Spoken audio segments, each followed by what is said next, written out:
Good evening and welcome to Open Your Mind Radio. You have myself, Alan James. And myself, Stephen George. Good evening. Good evening. It's Sunday, the 20th of December, 2015. I hope you're all getting your stuff ready for Christmas. The tree's up, the lights are on, the presents are wrapped, and all the food is in for the Christmas. The lights are on, but nobody's home. The lights are on, nobody's home.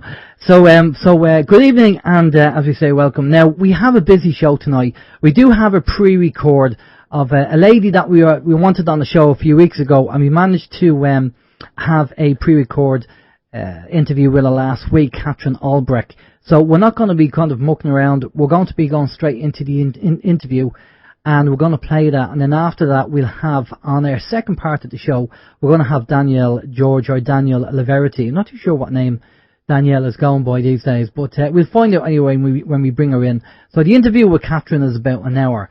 So before we switch over, now there's a few things that we have to talk about, and we have to do Alan and Steve's week, which we'll do at the end of the show. So it's no worries there. We have a few things to mention and a few things to talk about. So what we'll do now is we'll find out what the communication channels are, and then we'll take it from there. Steve?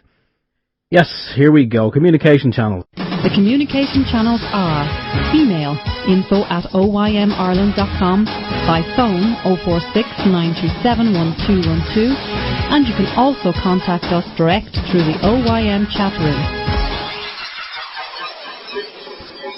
Yes, 046-927-1212 is the phone number, and you can get us on that this evening and every evening, although sometimes you may get the answering machine, but we will get back to you as soon as possible. Yeah, we also have the chat rooms as well. Say a big hi to everyone logged into People's Internet Radio chat room over there. Hi to all of you, and also to our own chat room on OYMradio.com. A big hi, a Merry Christmas to everybody in both of the chat rooms, actually. And everyone listening. If you're listening before the 25th, we wish you a Merry Christmas. If you're listening after the 25th, we hope you had a lovely Christmas. So there we go. Facebook as well, if you want to communicate with us, as we always say on the website there, the link is available for the anti-social media. You can click on that, befriend us, and see what we're up to, etc., etc. We also have on the website there the YouTube link for the YouTube channel. You can check out some of the videos and some of the podcasts. And also, we have the TuneIn Radio Link app for your Apple device or your iPhone or your smartphone or your tablet or whatever you want to stick it on. TuneInRadio.com is the link. You can just download that app, stick it on your device, and go onto the little search bar, type in OYM Radio, and you will find us on there. I think that's everything. Brilliant stuff. Okay, Steve. Right, without further ado, we're going to play the pre-record with Katherine, and we'll be back to you after this. Cheers. Okay, we'd like to introduce Katherine Albrecht. Katherine is, well, I'd say an expert in the microwave technology, microchipping and RFID, and she's been doing a lot of lectures and videos and talking about this technology and the dangers of it. And something that we've talked about on Open Your Mind before in the past, and we've done a few videos as well on our YouTube channel regarding the technology. Good evening, Katherine. How are you? Hey, it's great to be on with you. I'm doing terrific. Brilliant stuff. Thanks a lot for coming on. I know you're a very busy woman and you've loads of information, so we want to try and get as much information about this technology and the dangers of the technology that we can in the time we have with you. Before we do that, do you want to give us a quick bio of basically your background and what you've been involved in? Absolutely. So I have been a privacy advocate and an expert since 1999. I was about to say 2009, but it's been over 15 years. And I originally got my start as a doctoral student at Harvard. I actually have a doctorate in human development and psychology and specialized in consumer education. And I was trying to understand how much people understand about the ways that they give up their privacy, the things that they do in the course of doing business or being on the internet or going about their daily lives that basically gives up their privacy, and trying to figure out whether it's true. What the industry says, the marketing industry and all the big companies say, is that people know that they're giving up their privacy and they voluntarily are willing to give up their privacy in exchange for benefits and perks and discounts and relevant advertising and etc. Or whether it was true that people really didn't know when they were sacrificing their privacy. So back in 1999, as a doctoral student, I became interested in supermarket frequent shopper cards, which were first introduced in my country here in the U.S., and have since made their way all around the globe. And these supermarket frequent shopper cards were given out to people as really a way to track and monitor the specifics of their purchases, the exact items in their grocery cart, the exact amount of fat and salt and green leafy vegetables and saturated, butter and other things that people were consuming.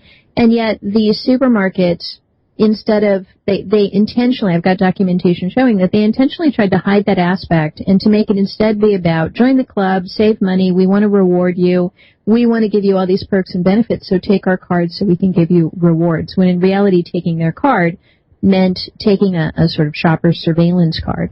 And so I traveled all the way around the United States. I stood in many, many supermarkets for many, many hours, and I asked hundreds of people in the U.S., do you know why your supermarket is giving you this club card or this bonus card or this benefit card? And what I discovered was actually interesting. I discovered that only 25% of people, less than 25% of people, were aware that when they scanned the card, a record was being made of the things they were buying. And I thought this was very interesting, that 3/4 of people believed the spiel that they were given, this lie, basically, that this was about saving them money. And in fact, we did price comparisons at stores all over the country as well, and we found that after they introduced the cards, their prices on average went up, even when you took advantage of whatever specials might have been available through the card. And we also found that stores with the cards had higher prices than stores without the cards, which stands to reason once you understand that behind the card is a massive database of someone's got to actually enter in all the data that you fill out in your card application. So somebody's got to pay for all the servers to manage that enormous amount of data, and so it makes sense that those prices would be slightly higher. But what I thought was really interesting were the 75% of people who did not know that the shopper card was designed to make an itemized record of their purchases were actually really adamant about disagreeing with me. I had a number of them say to me after I did the survey and I explained it to them, they actually said, I don't believe you, I'm not a conspiracy theorist, or I don't believe you, my supermarket isn't the CIA, they're not going to be doing that, you're crazy. And here I was, a Harvard researcher, showing them evidence of this, and they still were unwilling to believe it. And what I've since found in the 15 years that I've been doing this work since starting on supermarket cards is that that's really the attitude that people have about a lot of different things, that it's very hard when you're given one message, we want to reward you or join the club, or in the case of Google, which I'm going to talk about in a moment, we're your best friend, we're a nice, colorful company with a happy, friendly name, Google, squiggle, bubble, it's all good. And when I try to explain to people what's really going on behind the scenes under the surface, it's very, very hard for people to accept and understand it. And then once they do, the problem that I've always had in the past is that there's really no solution to it. You can stop shopping at that store, but then you're going to have to find another store, and maybe there isn't one in your community, or you'll have to drive across town. And in the case of Google, I actually helped to create an alternative search engine called StartPage at startpage.com that allows you to have an alternative. So once you begin to realize what Google is doing, the old problem that I used to have is that I knew what they were doing, but I didn't want to know, because it meant that I wouldn't be able to use a search engine, or I wouldn't be able to even use the internet, because the internet's useless without a search engine. And so I have been working for the last probably 6 or 7 years now to help develop tools to actually enable people to learn about these things and not feel like knowing about it means they have to give up the things they're accustomed to. It just means they need to change some habits, and they can get right back into a private place where they were hopefully before. Excellent. Funny enough, I was talking to Steve about that. Steve, do you want to just say what your experience was regarding search engines and stuff? Yeah, Katherine, hi. It's Stephen here. Yeah, we were just talking earlier, Alan and I, in relation to search engines, and we've known for a long time that they do track your every move, and everything it's obviously categorized and it's put away somewhere, and they store your IP address and they store everything that you've searched for. And we kind of got the feeling that in the early days that they were doing this so that they could target the ads, and I think that's kind of their guise. They store all this information so they can target you with certain advertisements, and that's okay to a degree. But then I often feel that sometimes it goes a little bit deeper than that, and that the information that they're storing is they're building up a profile on you or I or someone else who uses their search engine, and again, like you're saying about the club cards or the rewards cards in the supermarkets and the stores, again, my wife has one of those. I don't use those because I never kind of knew what they were for, but I never looked into it until you just said it there now, and it was like you put the missing piece of the jigsaw into my mind. And that makes perfect sense, because when you think about it, that if they are going to be recording everything that you purchase, and as you said at the beginning, they can monitor what items are going in, how much fat you're consuming, so therefore that information could technically be sold off to a medical insurance company, so therefore... are you ready? They're actually doing it. I found out, this was 10 years ago, our largest grocery chain here in New England, the part of the U.S. that I live in, is called Stop and Shop, and I attended a talk at the MIT Media Lab. I was actually taking coursework there, and they had a senior executive, the director of IT for Stop and Shop, gave a talk, a man named Kurt Avalon, and he said, we're looking for MIT students who know how to crunch a large amount of data, because we've collected an enormous amount of information on all of our shoppers. He said, shh, don't tell anybody. They don't want to know about it. If they find out about it, they get freaked out. But we have the data, and we've been sharing it with HMOs and health insurance companies. And if you think about this, this is crazy. What the supermarkets have actually done is now no longer do they know that you bought a bag of chips, but now they know how much sodium is in the bag of chips and how many people are in your household and which members of your household are likely to be buying the chips and thus might be eating them. And so they can actually determine how much vitamin A or vitamin C or sodium or very specific ingredients are in each of these purchases that you make. And then they distribute that out over your family, and they make health scores, and they actually make predictions of your health on the basis of what your family's purchasing. And to learn from this man, Mr. Avalon, that Stop and Shop was actually sharing that information with HMOs is horrifying, because your health insurance company doesn't have to tell you anything about the information it gathers on you, and it can use that information to raise your rates, cancel your policy, deny you coverage for a certain medical treatment that you might need, on the basis of, well, we don't like the way you're eating, you brought this on yourself. Who knows what they might be able to do with that? But he was boasting that they were actively sharing it literally 10 years ago with health insurance companies. And we know even in Great Britain, I actually wrote about this. I have an article that I'd be happy to send to any listener who requests it. You can write me. I'm KMA@spychips.com. Spychips is the name of my book on all of this, which I encourage everyone to get a copy of. It's KMA@spychips.com. And in the subject bar, put the word supermarket report, and I will send you out a copy of a report that I wrote. It's 40 pages long. You don't have to read the whole thing. You can skim it. But it talks about, it's actually called Supermarket Cards, Tip of the Retail Surveillance Iceberg. And the reason I called it the tip of the iceberg is when the Titanic struck the iceberg, it didn't know that there was this huge iceberg. All it saw was this little tiny floating piece of ice. And an iceberg, 90% of it is under the water, invisible, and only 10% is visible up top. The same is true with your club cards, your discount or membership cards. The visible part is that little keychain fob hanging off your keychain, but the invisible part is a massive database of information that's being collected every time you use it. And that information now has gotten so incredibly sophisticated that they're able to know how old your children are based on when you were buying diapers and baby food, whether you have dandruff, whether you have a health condition, whether you have visitors in your home. I even heard one marketing company that specializes in analyzing this data saying that if they had been around back during World War II, they would have been able to know that Anne Frank was hiding in that attic of the house that she hid out in the Diary of Anne Frank, to hide from the Nazis. They would have known that she was there. And guess how they were boasting they would have known? Because the family would have increased their purchase of toilet paper. And that would have let them know that, because even today that lets them know if you have a guest, if you have a roommate, if you have somebody move into your home, if you add someone to your home, they literally gauge how much toilet paper you go through. And if that number increases or decreases, then they can conclude that you've added or subtracted a member of your household. So even in the case of Anne Frank, where the family was very careful to not purchase additional food and only give the Frank family portions of their own food, so everybody kind of rationed, they would have been able to tell by literally the toilet paper. So that's one example, and that's one example of thousands of examples that are happening now every day, where people who have access to our information, whether it's through the internet, whether it's through our purchases, our banking habits, our phone records, whatever it is that we might be doing, if they're able to capture or tap into that information for their own purposes, they absolutely will, and they're all doing it.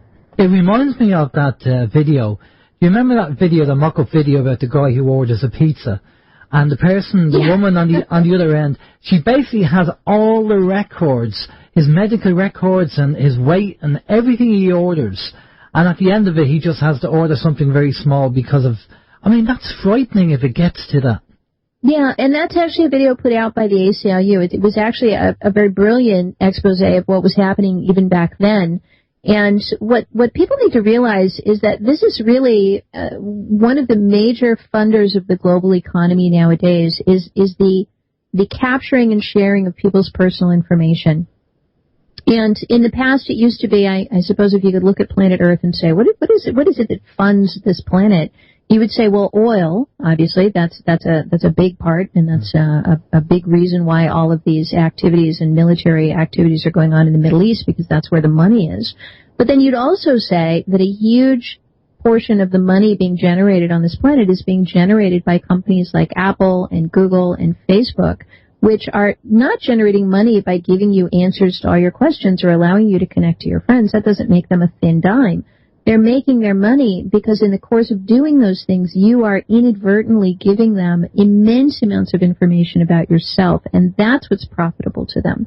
And of course, once these companies smell blood in the form of information and become voracious and have these appetites, then they begin finding even more clever and creative ways of getting you to surrender the information. Just like the supermarkets. If they could convince you that it's a club and they're going to save you money even though they're charging you more, then that's a clever way to get you to release your information, to sign the bottom of the form when you fill it out for the card, and to agree to allow them to do it.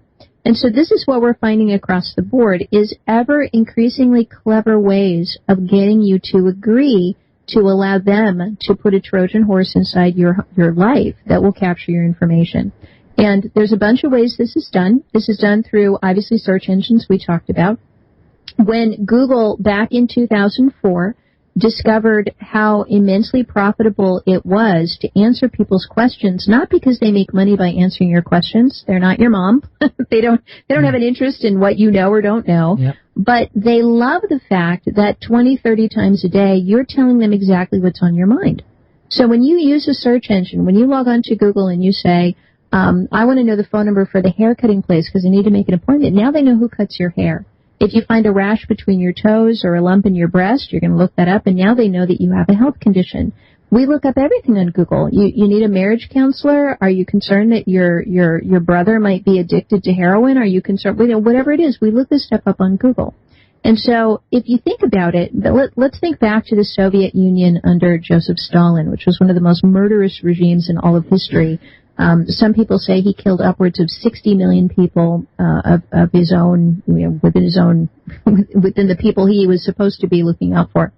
And in that regime, Joseph Stalin had to hire a whole network of informants and spies, and they had to steam open people's mail, and they listened to people's phone calls, and it was really an expensive security operation that was being run in the Soviet Union.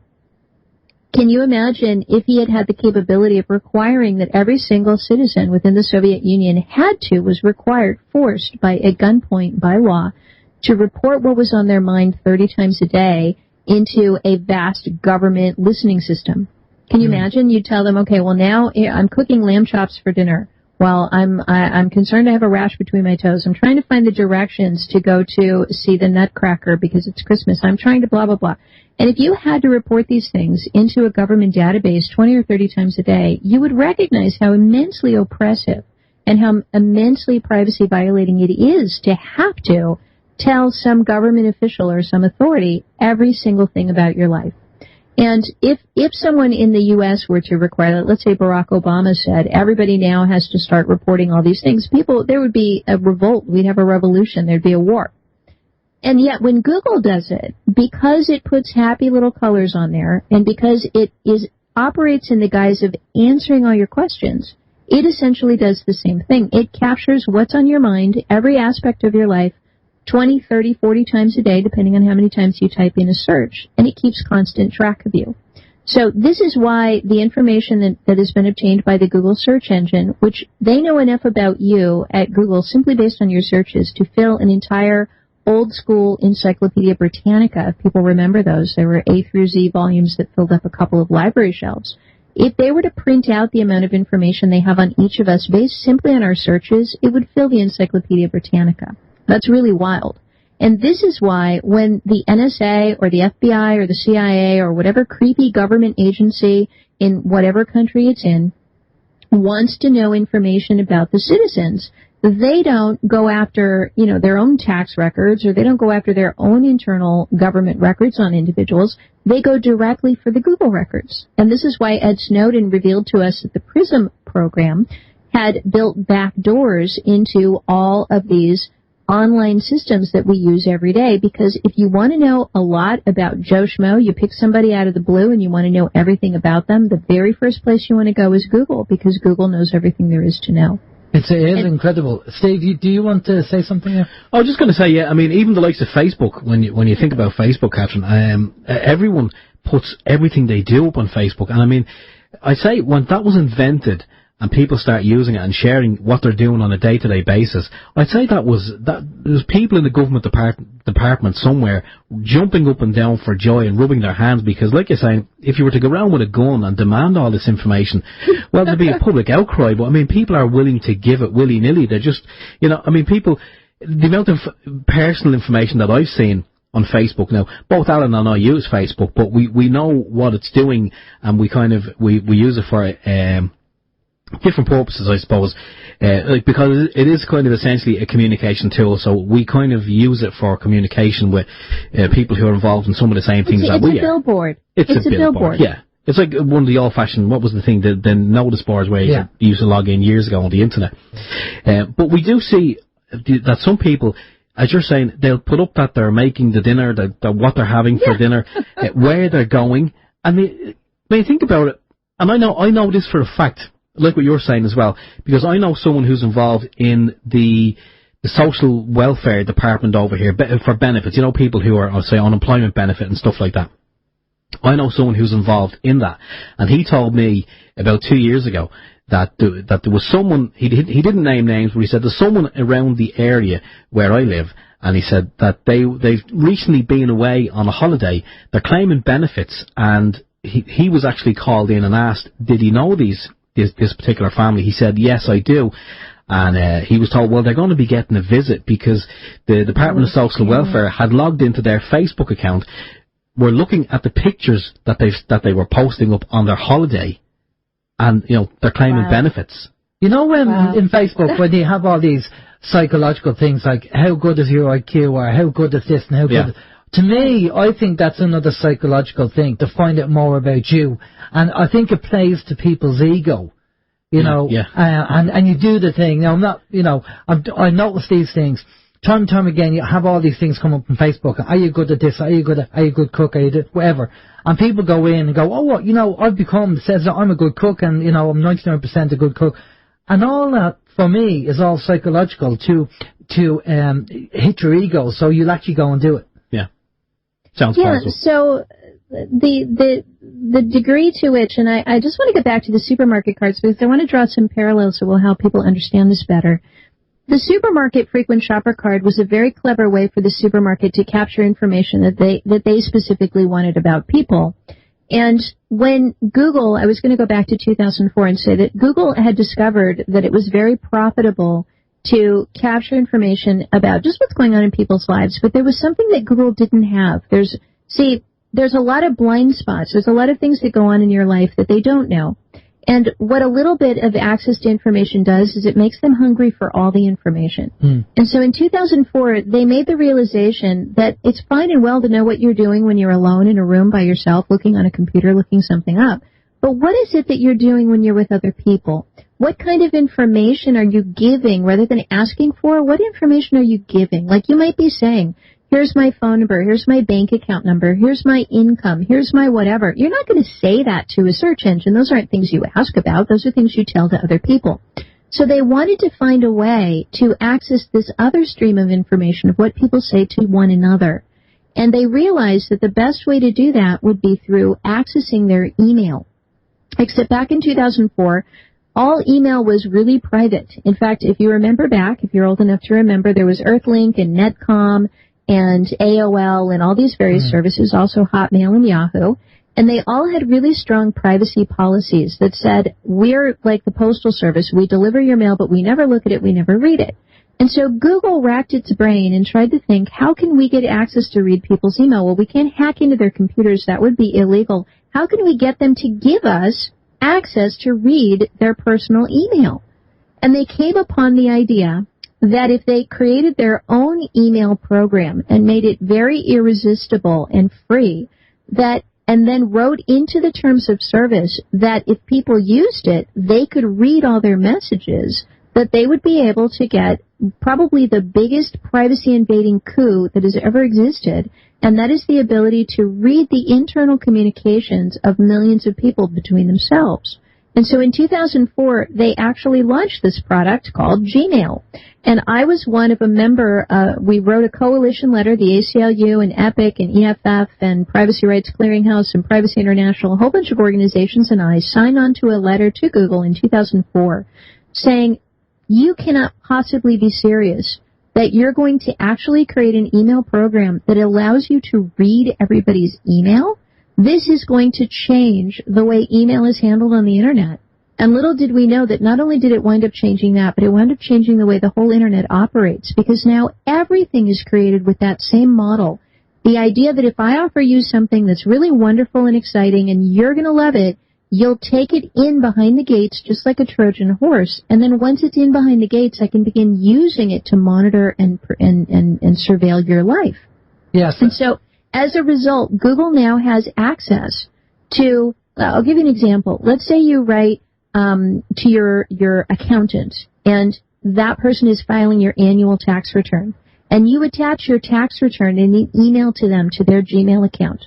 Google will actually open the attachment, read your entire tax return, know your annual income, your kids' names, your deductions, your accountant's name, your social security number. Every possible piece of information in that attachment will be captured and read and put into your file. And the same is true if you send a confidential business document, you send your divorce papers to your spouse, you send a love letter to an illicit paramour that you have. They will open the message and open all the attachments, store every single thing in it, and that this is why this company knows more about us than anybody. Even your mom doesn't know what you write in your private email to other people, but Google does. Exactly. And for somebody, I've worked in the corporate world, and one thing I was always concerned about on the early stages in the early 2000s was all this talk about, oh yeah, we have to go to cloud storage. That's the way we have to go. And I was in an industry that was very kind of secretive. It was in the pharmaceutical industry, life science, and we couldn't have, that information out in a cloud somewhere. And I used to argue the point, and the non-technical people would kind of say, well, we think this is a good idea, and they just couldn't understand the risk of having personal information somewhere in the ether, away from inside a firewalled computer system. I did win my argument in the end, but what they did after that when I left, I don't know. But I was quite adamant that we didn't want the data out there on the internet because of cloud storage, which is all the big push now. And they're saying, and as you know, Catherine, that store your backup, your phone and your data on Google Drive and OneDrive and this drive and that drive, and so they can just go in and just read your data. Yes. So it's not just your data. This is now moving into the real world, and this is what I wrote about in my book, Spy Chips, that this is moving into what they want to call the Internet of Things. So it's moving out of the Internet of data, meaning that you've got your data actually stored up there in the cloud, your communications and the things you write and your documents and your tax return. But now it's moving into the physical world, where the actual physical things in your environment will become the same level of spies and informants as the Internet is currently. So before we leave the topic of email, I just want to mention that I, 3 years ago, said to the team at StartPage, the private search engine, and I should mention StartPage too, that I helped to create the StartPage search engine and an email program called StartMail in a way to get around these issues. And what Start Page does is you go to startpage.com, and it takes a little while to get used to not Googling it, but start paging it. And what you'll see on Start Page is a window, just like on Google, where you type in your question or you type in the website. And then what we do is Start Page goes to Google for you. So Google never sees you. We do 6 million searches a day. So 6 million times a day, we take a search, we ask Google the answer, we get the answer, we strip it of all the tracking cookies or anything that could invade your privacy, we give you the answer privately, and then we delete all records of your visit, including your IP address. So at the end of the day, we've given 6 million answers to all of our users. Google has provided 6 million answers, but Google has no idea who asked those questions, and we don't either. And we're third-party certified. We're based outside of U.S. jurisdiction, so we're not subject to any of these U.S. snooping policies. We're based over in Europe, and the website is startpage.com. So the very first thing people need to do in order to remove their data from the clutches of Google is stop using the Google search engine. And we radio hosts, I do a daily radio show myself, we need to stop saying Google it, because we're all collectively giving this company millions of dollars of free advertising, hundreds of millions of dollars of free advertising every single day that we use the word Google in our conversations. So we need to start saying start page it or look it up in a search engine, but Google is not a verb. It's a multinational, incredibly invasive technology company that makes its living off of spying on people, and it's like a leech. It's like a parasite, so we need to stop promoting them. So Start Page, you can add it to your browser, you can make it your homepage, and I ask people to take the 1-week Start Page challenge. And that means the next time you're about to look something up on Google, do yourself and your privacy a favor, go to startpage.com. It'll take a little getting used to, but look it up there instead. And after 1 week, you're going to feel so liberated knowing that nobody knows what you've been searching for. It'll change your life. It's just funny that Google has become synonymous with search engines the way eBay has become synonymous with auction sites. eBay it or Google it, and people know what that means. It's a kind of a de facto standard. Yes, it is, and we need to change that. Most companies don't want you using their name generically, like, Kleenex. They want you to say tissue. It's Kleenex brand tissue with a registered trademark on it. And they actually go after people who say Kleenex when they mean to say tissue. I don't know if you have Kleenex over there in Ireland. We do. But yeah. And so most companies try to avoid having you use their name as the generic word for something. But Google does the exact opposite. Google really tries to encourage your equating the concept of searching online with using their service. And we really have to break that. We're going to have to break it in our language and especially in our habits. So I say any computer you have control over, go in and change the homepage. You can actually go into Firefox or Safari and you can modify the homepage so it's not Google, so that it's Start Page, so that you actually make that change. And a lot of people say, well, isn't that commercial? And I say, well, hang on a second. Isn't it commercial to have every single website, every single homepage of every single computer be Google? They're not a public service. They're a company, and they're a privacy-violating, horrible company at that. So we've, like I said, we've been around since 1999. I helped to create the Start Page search engine in 2009. And over in Europe, a lot of people are using our other version, which is called Ixquick, IXQUICK.com, but that's kind of hard to spell, so I just say startpage.com. Google never sees you. They only see us, and we share nothing with them other than using their search results. Excellent. So then 3 years ago, I was in an executive meeting with the Start Page folks, and I said, there's another problem we've got to solve, and that's email.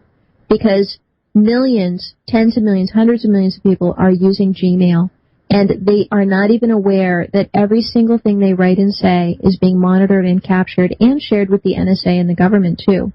So what we need to do is create a private email program. And they said, you got to be kidding me. That's going to be a huge undertaking. Well, long story short, I convinced them to do it. They took 3 years to build it. We built it from scratch, from the ground up. It's called StartMail, to go with Start Page. It's StartMail. It's startmail.com. There's a 2-minute video that explains why you need it and how it works. And what we've done with StartMail is absolutely revolutionary. We've created an email program based in Europe, outside of the U.S., where privacy laws are strong in Europe, that not only gives you the protection of knowing that we don't read your email, that we don't want to read your email, that our business is not reading your email, but we actually give you 3 layers of encryption to ensure that no one else can read it either. And when I say encryption, we use something called PGP encryption. PGP stands for pretty good privacy, and it's kind of a joke because back in the day when it was invented, they were laughing. They were like, this stuff is military grade. It's really strong, but we'll just call it pretty good. So anyway, PGP encryption has always been really, really hard for people to use. And we know from Ed Snowden that it is effective against the NSA, that no military or government can crack it. They never have been able to, and they probably won't ever be able to. And the reason people aren't using it is because it's always been really hard. You have to get both people to install it. You got to do a bunch of technical things, and it takes a long time to learn how to use it and train yourself, sometimes weeks. So people don't use it, and the government loves it that way. The marketers love the fact that nobody's using it. So we revolutionized email by making it so easy that you just check the box in your email that says, encrypt this message. And when you check that encrypt this message box, it puts the full PGP encryption on your message. And let me tell you what that means. If I were to write a message to you and say, here's my bank account information or here's my tax return, and I put that through a confetti shredder. So let's put that in a shredder. Now you've got thousands of pieces of little confetti in there. And now, let's say I took enough sheets to fill the Grand Canyon. If you've ever seen it, it's really huge. And I put enough similar sheets through there to fill the Grand Canyon, and I have all that confetti as well. And now I do that 50 times over. I fill 50 Grand Canyons with similar shreds, and now I mix yours in with all of those. How long do you think it's going to take for them to be able to go through all of those individual shreds in 50 Grand Canyons and find the ones that make up your particular message? Well, that level of impossibility is what happens when you scramble a message using PGP encryption. It actually, with high-grade military computers, takes 40 years to decipher a single message. So now imagine I put it on every message, the one that says, hey, thanks for the interview. It was great talking to you guys. And it takes 40 years to decrypt that. Oops, I guess we decrypted the wrong message. So we're trying to convince everyone to actually get away from this model of having everything for free. Your email, you don't send mail for free through the mail. Your email isn't free either. It actually costs Google about $5 a month to maintain your account. And that should tell you a lot as to how valuable it is for them to know your personal information. So we've got our service down to €54.95 a month. It's actually, if you use the coupon code 2015, which is my own coupon code this year, or go to my website, kmashow.com, you'll get $5 off. So it's €59.95 a month. I think $54.95, somewhere in that range. And we give you 3 accounts. So we give you an account. We give you 2 encrypted accounts to give to your best friends or your business associates or your boyfriend, girlfriend, spouse, so that you can immediately begin taking advantage of the privacy of encryption. And if we could move the entire privacy community who cares about liberty and cares about escaping from Big Brother, if we could move everybody onto Start Page, we would actually go dark. There would be no way to know what we were saying to one another because everything would be dark. It would be so encrypted that it could not be read. And so I encourage everyone, head over to Start Page. We're actually doing a special if this airs around Christmas time in 2015. $5 off or €5 off if you enter the coupon code 2015.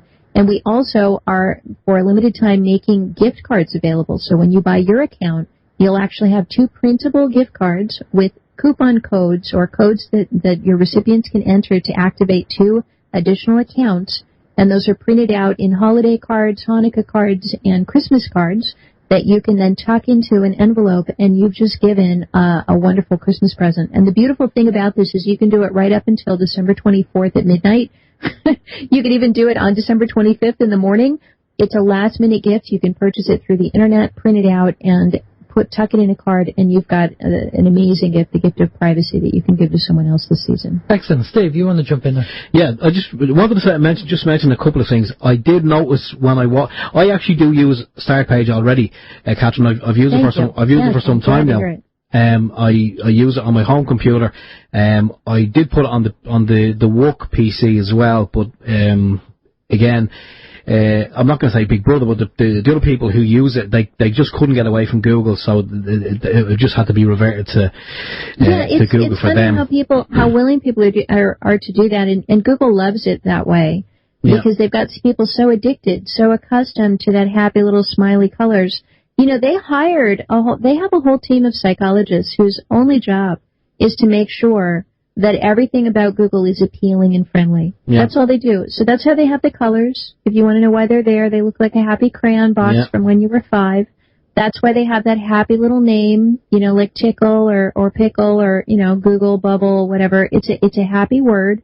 And they do all of this the same way the supermarkets tried to keep you from knowing that the purpose of the card was to capture your information. Google's they work around the clock to keep you from realizing that their whole purpose is to capture your information. Yeah. So I'm with you. If people do switch over to Start Page, you really do need to almost educate the team. You've got to sit people down. You have to almost hold a meeting and say, hey, everybody, bring a cup of coffee. I want to explain to you why I'm making this change on their computers, because otherwise they will switch it back. Yeah, well, what I found, to be honest, is, as you said, there is a little bit kind of a honeymoon period where you go from Google, as an example, to Start Page. But when I put it on the PC and work, a couple of the lads in the office actually said that occasionally, if they were looking for, let's say, a haircut, or a haircut Dublin, or whatever the search might be, they'd normally just put it in, and their barber of choice would always come up on the first page. But then when they tried it on the Start Page, it wasn't coming up. Now, I know filter bubble. Yeah, no, I mean, obviously it wasn't coming up because I'm guessing they'd searched it before, so Google obviously remembered it and was just throwing it back. So now let me talk to you about this, because I think this is very important. At don'tbubble.me, we actually have a presentation on this called The Filter Bubble, and there was a best-selling New York Times bestseller on this called The Filter Bubble.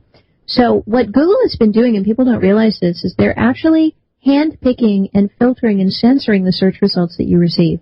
So you can try this out as an experiment. You and someone you know on the phone can say, let's both look up whatever topic, and you'll get different search results. Yeah. And the reason for that, and you won't have that with Start Page. Start Page gives you pure, uncensored, unfiltered search results that everybody else will get. With Google, because they capture a record of everything you've ever looked for, and because they read all of your email, and because they're listening to every other aspect of your life that they can get a hold of through Google Calendar, through Google Maps, through Google Voice, all the other services they offer, every single one of which is designed to capture your information and provide a Trojan horse to get you to allow them to do it. If you're allowing them to capture your information, and if you're using the Google search engine, they will actually hand-select your search results. And the example that they give for this is if you look up the word pink. So if you're an interior designer, or you're a dressmaker, or you're an artist, and you look up the word pink, you'll probably get a whole bunch of links on the color pink, or pink fabric, or pink paint. But if you like pop music and you look up the word pink, you're likely to get information on the musician named Pink. And so you and your friend will get very different search results. Let me tell you where this is a problem. It's a problem because it causes us to become even more distant and isolated from one another, and to even further believe that people who hold other views than ours are just idiots. And I'll give you an example. I was at a Thanksgiving dinner, that's our big sort of family gathering holiday here in the U.S., with family, and my father-in-law started talking about Monsanto. And I said, Monsanto, that's a terrible company. And he said, Monsanto is a wonderful company. What are you talking about? I own Monsanto stock. And I said, well, you better sell it. That's a terrible company. And so we had this conversation. We were completely at cross purposes. And I actually said, I bet you something. And I was talking about this on radio, so about this general topic of the filter bubble. And I said, do you have a computer here? And he said, yeah. I said, all right, I brought my laptop. Let's both look up Monsanto and see what we get on Google. And here's the trip. We look up Monsanto, and I get GMO, negative effects on animals, research in Europe, deformities, allergies, all kinds of terrible stuff, glyphosates causing birth defects. I mean, you name it, nasty stuff. So I'm looking at all this Google stuff and protest Google and boycott, or Google, protest Monsanto, boycott Monsanto, blah, blah, blah. He looks it up, all right? This is going to blow your mind. And he gets investor information, Monsanto's golden rice saving the lives of starving people in India and Southeast Asia, wonderful developments of how we have this new life-saving thing that's adding vitamin A into the rice, and how we're reducing the use of pesticides through these pest-resistant crops. if you had read only his search results from the first 2 pages, you would conclude that Monsanto was the best company on planet Earth. And if you read my 2 pages of search results, you would conclude that Monsanto is the worst company on Earth. And so this helped me understand. It was like an eye-opening moment when I realized that Google's filter bubble is causing us to not even hear one another. Because he couldn't hear me when I said Google's a bad company. He was like, get out of here, and we were fighting. When he was saying it's a good company, I had no idea why he would ever say that. And I didn't even give him time to try to explain where he was coming from and why he was getting this information. So what it does is it divides us. And what I'm really concerned about down the road is when Google turns evil, and it will, and I believe it already is evil, but it's going to become even more evil. It's going to utilize this capability to convince us of certain things. If Google wants you to believe that the Council on Foreign Relations is the wonderful source of peace and harmony on the globe, then they're going to give you all search results that say that, and they're going to filter away any search result that says otherwise. If they want you to believe that your radio show is something nobody should ever listen to and you guys are a bunch of depraved maniacs, then they're going to put those kind of links up first. Or worse yet, if they want to make sure that nobody ever listens to my radio show again, you type in Katherine Albrecht and you get 0 search results, name not found. So they have the power to either raise us up into the highest levels of fame and notoriety, or to reduce us into absolute obscurity and non-existence. And believe me, the day is going to come when they're going to use that power. And this is why we've got to break out of the filter bubble. We've got to break away from Google. And if it means that you're not going to find your haircutter in Dublin, well, then maybe you need to search a little smarter and not rely on Google to provide you with all the answers, because they're coming at too high of a cost. Well, I think we know. I mean, we think you're bang on with that information. The problem is, as you know, Katherine, there are people out there who will take the easy route. I mean, I know human beings normally take the easy route, or the route with less resistance. And if it means that they have to do less thinking to do something, and this is the issue probably with Google. When Google hire all these psychologists, they know what people are like. Yes, they do, and they know what you're willing to do and not. Well, let me give you one other thing about StartMail in its favor. Is we recognize that when you get a StartMail account, you're not going to be able to get your friends with Gmail to even care about privacy. And I had this experience. My own doctor asked me to send her all of my medical records from some recent testing. And she hands me her business card, and it says Dr. So-and-so at gmail.com. And I'm thinking to myself, you got to be kidding me. I'm going to email you all of my personal medical records with all of my personal information to your Gmail account? Google's going to open them up and read them and put them in my file. And so what we built into StartMail as a result of this is an absolutely brilliant solution. We have the ability in a StartMail account that you can write to somebody with a Google account at their Gmail address. And instead of sending them the tax return, you simply say, there's a message waiting for you on a private encrypted StartMail server. And what is the password? And then they click the link. They go through an SSL encrypted connection to our servers in the Netherlands, where we create on the fly a little email exchange account just for that person, just for that person's communication with you on our private servers. And then I said to my doctor, I want you to use the password, I don't know, butterfly. And then write that in my chart, just put it on a little card and just say, when she asks for the password, here's what it is. And then she clicks the link, StartMail asks, what's the password? She types butterfly, and then voila, she's now in a space that looks just like an email window. It's got inbox and forward and reply and print and all the other things that email has. And then she, in that private space, can reply to me. She can download the medical records as an attachment. She can read the email. She can reply to the email. And all of our conversation is PGP encrypted, like the Grand Canyon I was talking about. Mm. And even better, we actually built in a self-destruct feature. So I could say, after 1 week, I want my medical records to delete and self-destruct off of that server so they're nowhere on the Internet ever again in the future. And that gets rid of the cloud storage concept because, poof, it's just gone. Mm. You can set that for 24 hours, to a week, to a month, to 3 months. But eventually all of those messages go poof and disappear because and this is the way that even when other people don't want privacy, even when other people don't understand or even care about privacy, you don't have to sacrifice your privacy because you're corresponding with someone else who doesn't care. No, I totally agree. I mean, definitely we need to be more secure. Where do you think we're going with microchips? There's all this big push on now, getting people to convince people that they should be microchipped. Get a microchip and have your money, have your medical records, or people in corporate companies. I mean, we're doing it to the animals, we're microchipping animals, and then next will be the kids, and next it'll be compulsory. I want to send you to two websites because I actually put a stop to microchipping of human beings in the U.S. in 2007. And you can find that story if you go to antichips.com. We actually did, I worked with Associated Press reporter Todd Lewin to reveal the fact that over 10 years worth of laboratory and medical research studies show that when these microchips are injected into laboratory animals, that between 1 and 10% of them develop cancer around the microchip. Fast-growing terminal cancers. And when this information came out, we got all of the chipping trials in the U.S., which were being run by Blue Cross Blue Shield and an Alzheimer's Care Center and other places. We got all of them canceled and stopped. We got all of the microchips removed from the people. And we got the Véritié Corporation, which was promoting this. We took their stock value from over $11 a share to 24 cents a share. They were delisted from the stock exchange and literally lost their shirts. So this is what our response has been to the microchipping, is to show that it's extraordinarily dangerous.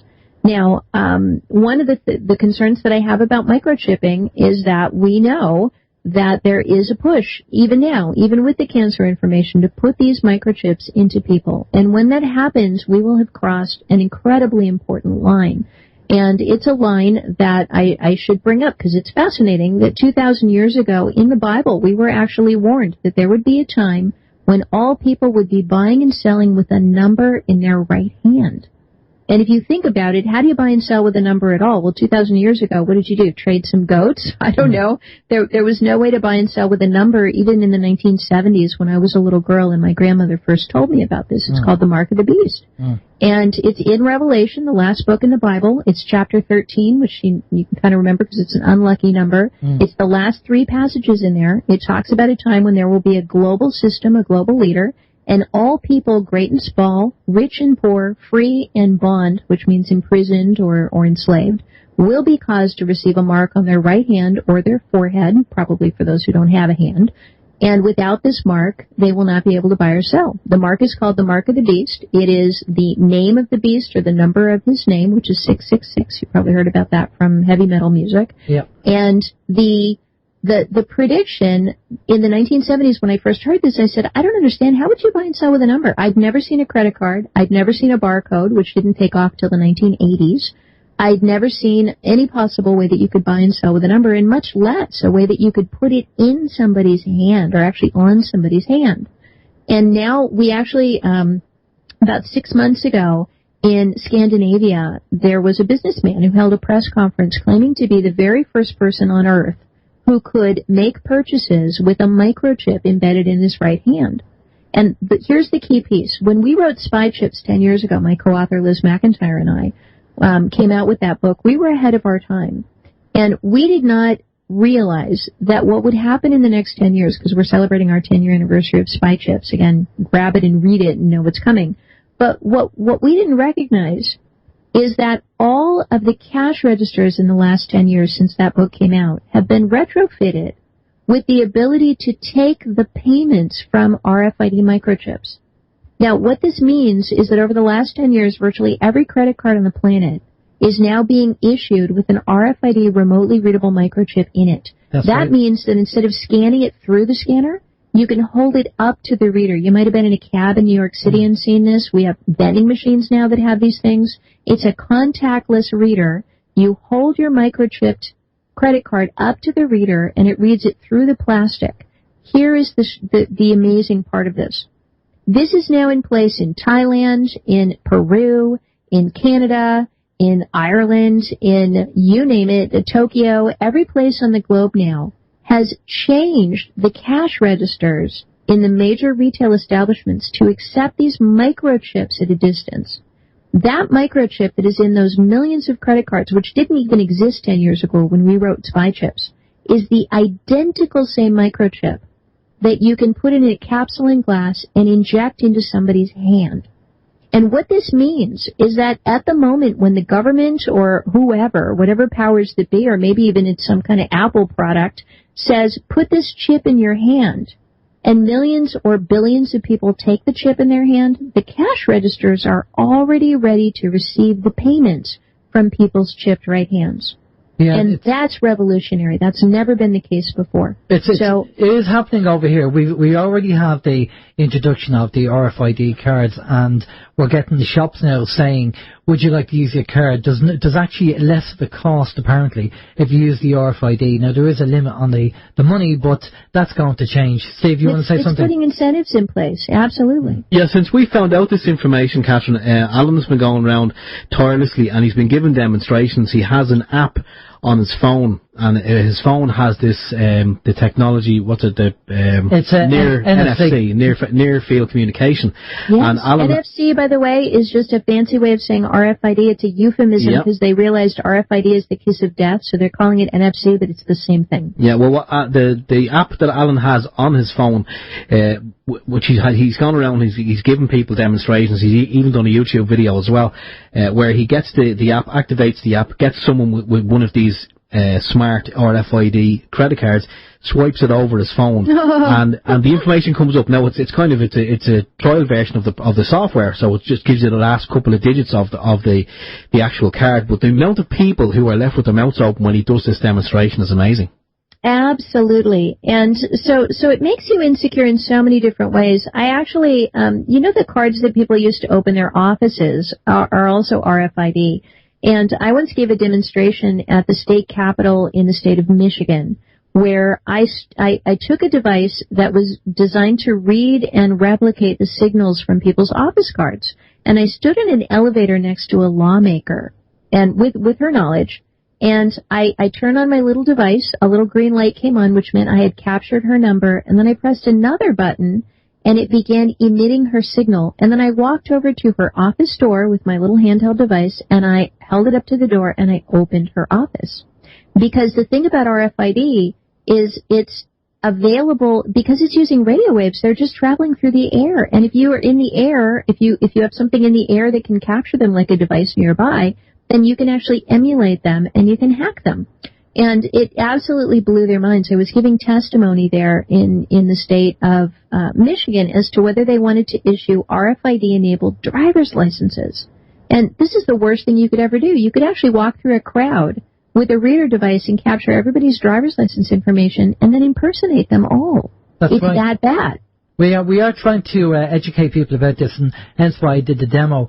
And it is amazing, what you can do when people aren't aware. I did contact the bank, and I spoke to the fraud department, and I explained to them what I was doing and the technology, and they had no interest whatsoever, the fact that it could be done. Yeah, it's they don't. And in fact, you can call your bank and call the customer service number, and they won't even know what you're talking about when you talk about the card or the chip or please disable it. They really are clueless. They have no idea. So I think it's very important that people recognize where these things are making their way into our lives, what we participate in that invites these things into our lives. And I have to say one more comment, just as long as I was talking about the mark of the beast, and I recognize this is not a religious program, but for people with an interest, I have a new children's book out at virtuepress.com, and it's actually called I Won't Take the Mark. And it explains to people from a biblical perspective what the book of Revelation said 2,000 years ago about a time when numbers in people's hands would be used to buy and sell. And so even if you're not a Christian, you've got to say that's absolutely fascinating that someone could have predicted that 2,000 years ago, that we would come to a point in human history when people would be making purchases with numbers. That was weird enough. But purchases with numbers in their right hand, it's just wild. And this is a global system. And you guys are living there where you've seen your currency convert over over recent decades into the euro, where there's now a single consolidated currency across Europe. We've seen consolidation here with our Western Hemisphere travel initiative, where travel documents are all consolidating. And it's not a huge stretch to imagine that there will be a time in the future when there will be one single government. And when that one single government will say, for whatever reason, security, convenience, to give better access to your Facebook account, whatever, you need to take a mark, a chip in your right hand. When I first did my research for my dissertation, I was telling you I stood in supermarkets, fewer than 5% of people said they would be willing to take a microchip implant. There was a recent survey out that looked at young people and found that 80% of them would be willing to take a technological device into their bodies if it made it easier for them to access the internet and made them feel more secure. 80%. So this is a generation that needs to be warned. This is not something to play around with. This is actually a tool of tyranny. Yeah, that's something that we have to get the message out there. Katherine, I know we have limited time with you, and I know you're very busy, so we'd just like to say a big, big thank you for coming on to the show. Much, much appreciated. I'm going to pass you over to Steve. Steve's going to get all your details where people can find you. Steve. Absolutely. Yeah, Katherine, it's absolutely great information. It really is, and I hopefully at some point in time we will have a part 2, because I feel we have, talking about icebergs and the Titanic earlier, I feel we're only touching at the tip of that iceberg. I know there's a lot more beneath the surface that we could really delve into. Can I make a quick suggestion? Absolutely. When you have me back on, remind me to talk about Google's incursion into our homes, how they're moving this Internet of Things into the physical world. And I can tell you definitely a riveting hour of information about how it's moving off of the Internet and into our homes.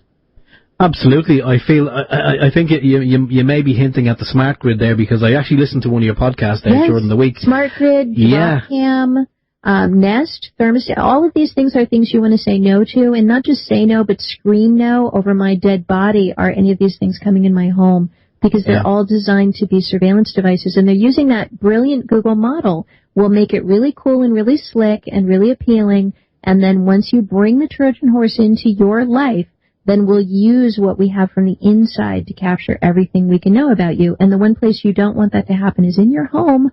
So say no to the Google Nest and Dropcam and all of these surveillance devices in your home. No smart appliances, no smart grid. Keep it away. And part of what we're doing, what's happening over here, is they're trying to force people to have water meters, to have RFID, wireless communication in them.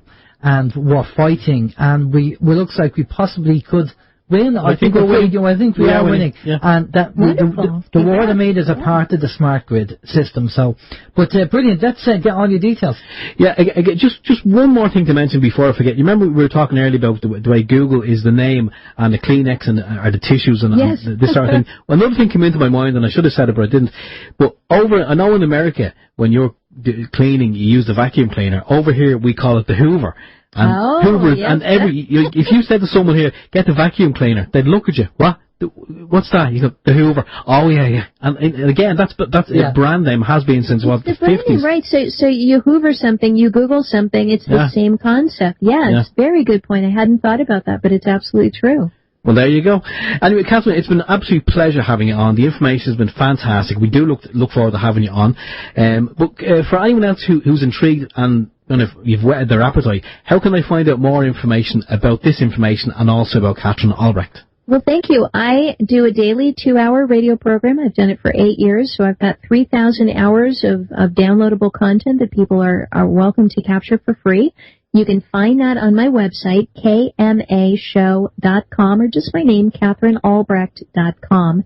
And if you're interested in our private search engine, which everyone listening should make the switch, it's startpage.com or Ixquick, IXQUICK.com. Startpage gives you Google search results, and Ixquick gives you everybody but Google search results. So it depends on which one you want, but both of them are private. Google never sees you, Startpage and Ixquick. Startmail.com is the private email. If you're hearing this interview in 2015, if you use the promo code 2015, you'll receive $5 off and 2 free accounts. So you'll get 3 accounts for $5 off our annual subscription price of around €55. And if it's not 2015, you're hearing this podcast later, you can always go to my website, kmashow.com, and capture the latest promo code, because I intend to have one up there in the future. My book is called Spy Chips. You can find it at Amazon or wherever fine books are sold. It's in its 10-year anniversary right now, more relevant than ever before. Spy Chips will teach you all about RFID and the Internet of Things. And then my new children's book on the Book of Revelation is called I Won't Take the Mark, and it's available at virtuepress.com. It's where you can flip through it, see the illustrations. It makes a great Christmas gift, and we have gift packages there at virtuepress.com. So all of that is where you can find me, KMA@spychips.com, and my email, KMA@spychips.com. If you put the word supermarket report in there, I'll be happy to send you a copy of that supermarket report. And I forgot to tell you, in the supermarket report, it actually says how the British government has been using supermarket card records to challenge people's tax returns. That if you send in a tax return and says, I only earned, this many pounds this year, and they look on your supermarket record and see that you're buying expensive wine and chocolate and biscotti and expensive things, then they're actually using that information to challenge people's tax returns and say it must be false or you couldn't afford this food. So check it out, KMA@spychips.com. Ask for the supermarket report, and I'll send you all the details. Great information. Loads of ways to communicate with you. I just want to double check one thing with you, Katherine. You did mention during the show about the email, the start mail, and you did say that it was 50 something euros per month, and at the end you just said annually. I'm sorry, that's per year. That's per year. It's $5 a month, exactly. And in fact, I'm just going to head over. I know it in dollars. It's $59 in US dollars. No, that's fine. It's just because when I checked it out there, I did check it out, the start mail, and it did say on the website that it was annually, and I wasn't sure. I wanted to just double check that. So I'm so glad you clarified, because that would probably be like an enterprise version of expense. It's $59.95 US, and I guess I don't know what it is in euros, but I think it's $54.95 in euros. Yeah, I think it's much the same. The exchange rate at the moment. Yeah, and that's for the year. And like I said, we've got it down to a third that, because we give you 3 accounts and then €5 off if you use the promo code 2015. Yeah, excellent. So thanks for clarifying, because I'm sure a lot of people said, oh, that's out of my range. Well, that's what I was thinking. $5 a month, that's the cost of an expensive coffee drink. That's the cost of a piece of pie. So we figure, the way I think about the paying for privacy, if you had a flat in London on the sidewalk and your windows were open to the sidewalk, you would invest probably £60 and buy some curtains. Right? Yeah, absolutely. And so if you'd put curtains to keep people from looking in your window, and you'd spend £60 on a pair of nice curtains, why not spend £60 or far less than that, €60 or $60 on email that's going to be good for a full year, that will protect literally thousands and tens of thousands of your messages from being spied on by strangers. So when you think of it from that perspective, it's actually crazy that we expect to get these things for free. Well, no. If it's free, you're paying for it somehow. Yeah, exactly, and I think the privacy is worth it. Well, Katherine, that's great. Thank you for your time. That's much appreciated. Just stay with us there for a minute, and we'll be back after this. Thank you.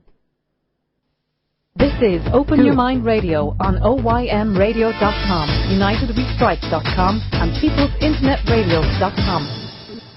Okay, and we're back. Again, that was Katherine Albrecht with a pre-recorded interview that we did with Katherine Friday week. It's great information. I know people were anxious on the chat room there, saying that they'd love to hear Katherine do a live interview, because obviously we could get all the questions from the chat rooms and throw them at Katherine. But unfortunately, she does. I think she does do several shows per week. I think she's on Monday to Friday on her own shows. So I think Friday or Sunday is a day of rest. So unfortunately, we can't do a live show with her Sunday. As I said in the chat room, unless the next time we have her on, if we're going to have her on a Friday and we can get her on for 2 hours, 7 to 9 p.m. on a Friday or any other evening, we can probably fire out an email. We could probably even go live with that show if need be, and then just play the pre-record on the following Sunday. That could be a way to go. But good information anyway in relation to those vouchers, those cards, or whatever you call them at the supermarkets, the club cards. I don't have one myself, but my eyes were opened in respect of what they do and the information that they gather and how they store that information. It's another reason not to have one. And I think the couple of euro that you do get every couple of months often when they send out these pieces of paper saying you can here's 50 cent off this or 50 cent off something else. Is that really worth the price of your privacy? I don't think so. No, definitely not. Okay, now we've asked Katherine also to come on and do a second show in the new year. We're going to ask her to talk about the smart grid, because I think that's something that's very important and what's going on with that. So we'll keep you informed on that. Now, our next guest is Danielle Lity, or Danielle George. I'm not too sure actually whether she's using Véritié or George, but we'll find out. Good evening, Danielle. How are you doing? I'm doing really well. How are you? Not too bad. Is it Véritié or is it George? It's Véritié. It's Véritié. pesky old Facebook wouldn't let me have my real name on there for quite some time due to my official documents not being accurate. Right, okay, yeah, Facebook can be very funny like that. Listen, thanks a lot for coming on the show. It's much appreciated. Now, people, we just had a quick chat before we went live, and people know you from the YouTube videos that you've had, the ransom raves, and I find them very entertaining. I did find them very entertaining, and you spoke your mind, and it was fair play to you. Some people might be a bit kind of funny about it, but you were speaking your mind, and you were frustrated because of the system and what was going on and everything else, and then all of a sudden you met well, I don't know, met God. You had a kind of premonition, or something happened, I don't know, I'm not too sure, and then you kind of got into the kind of manifestation, law of attraction and all this, and I was watching your, the comments on Facebook, and I found them very interesting, what you were talking about and suggestions you were making, and I said, well, okay, we're going into a new year, 2016, and Danielle has changed her life around because she's now realised that all that anger and frustration and attacking people, it's not working, so it's time for a change, and obviously you've done that and it's working well for you. So I said, let's get Danielle on and we'll talk about the law of attraction, and we'll talk about how people can manifest the things in their life. So tell us what happened and during the transition and what's happening now. Okay. Well, firstly, it wasn't as exciting as me meeting God or anything like that, really. I was in the last couple of months of last year, I'd had a pretty tough time of things. On a personal level, a couple of things had seemingly gone quite horribly wrong, and as I got into the new year, I started to just feel like something needed to change. I needed something to change my personal life, really, and I didn't feel like what I was doing was really helping. I'd always, when I first started doing the videos, it was never intended as something that I would do forever. It was always a case of, I just want to put some information out there to give people an understanding that what they believe is going on in this world isn't really what's going on in this world. And it kind of, the videos very much took on a life of their own, and it grew uncontrollably at first, and it was as much of a shock to me as it was to other people. And I found that while they were funny, a lot of people found them quite funny, and at the time they were quite funny in points. And it did the job in the sense of, for ordinary everyday people who had never really heard anything about the alternative scene before, who never had never really understood that what we're told on the news, on the television or in the papers isn't actually real, and that it's just basically propaganda. And I think what I did allow people who'd never really understood this stuff before, never heard of it before, to gain a little bit of knowledge on a level from somebody that was like them, and then as the new year hit and I started to feel more and more uncomfortable, I was getting quite a fair amount of hassle off of people who didn't like what I was doing. While there were a lot of people that did, there were a lot of people that didn't, and it started to make my personal life very, very uncomfortable. And now when I look back, having studied most of this year, obviously I've kept my head down and studied most of this year, and now I understand exactly what I was attracted into my life by being so angry and being so outspoken and vocal. And there's nothing with being outspoken and vocal. It really just depends on how you're doing it and the information you're putting across. And while I think it's very valuable for people to understand that the system that we live in isn't real, I think it's also really important to educate people on what is real. And really it's up to them whether they choose to go down that path like I have and like other people I know have, or whether they choose to just continue to understand that there's something wrong with the system and deal with it in their own way, I'd been at a conference. I'd spoken at the Bases Project, and I'd met a really lovely girl called Sarah Adams, who was also speaking at the conference. And a couple of weeks later, she'd sent me some links on some more spiritual stuff, which really, it used to be the angle I came from before I'd ever put videos out or before anybody knew who I was. I came from a very kind of, I want to say hippy-dippy kind of place, you know. Okay. I'd always had quite an interest in quantum physics and metaphysics and stuff like that, but I'd never really studied metaphysics or tried to put it into practice. And there were certain things going on in my personal life that no amount of antidepressants in the world was going to cure, you know. They're not going to fix anything. No, they're not going to fix anything. And I came across this stuff, and the more I started to read, the more I thought, right, okay, people look at me for solutions. A lot of people come to me and say, right, okay, you talk a lot about what's going on, but what do we do to fix it? How do we fix it? And rather than just saying to people, well, it's not my responsibility to fix it, I'm just telling you what's happening, maybe there is a way of explaining to people how to fix it. And I started to study and study and study.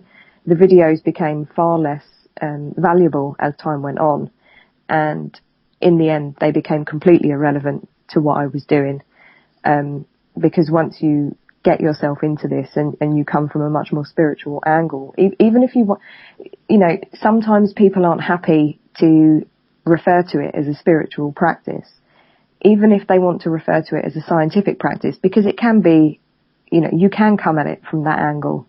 I use both, because metaphysics is a scientific practice, same as quantum physics. Well, I tend to do that myself. I tend to explain spiritual things using science. Yes. Mm. And I think science really is just the word.